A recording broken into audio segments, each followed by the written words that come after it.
హృదయ శుద్ధి గల వారు ధన్యులు, వాళ్ళు దేవుడు చూసిన.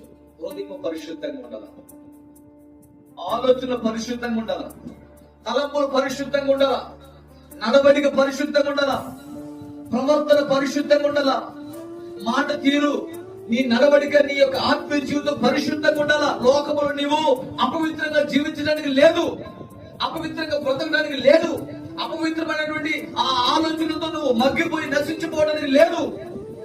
పరిశుద్ధంగా జీవించాలి, పరిశుద్ధంగా.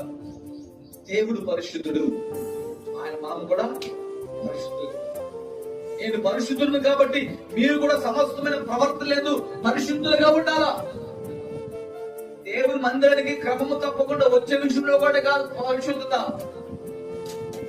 దేవుని మందిరము వెలుపల బయట కూడా నువ్వు అదే పరిశుద్ధంగా జీవించాలా. సేవకుడు ఎదుటి మాత్రమే కాదు నీ పరిశుద్ధత, సేవకుడు లేని చోట కూడా నువ్వు పరిశుద్ధంగా జీవించాలా. నీ కుటుంబంలో పరిశుద్ధంగా ఉండాలా. అన్ని స్థలాల్లో నీ పరిశుద్ధత నువ్వు కాపాడుకుంటుండాలా. తిండి వల్ల అపవిత్రపరచబడకూడదు, ఆ సీరియల్ వల్ల అపవిత్రపరచబడకూడదు, లేకపోతే నీ మాట ద్వారా అపవిత్రపరచబడకూడదు. నువ్వు ఎప్పుడూ పరిశుద్ధంగా జీవించాలా, పరిశుద్ధంగా.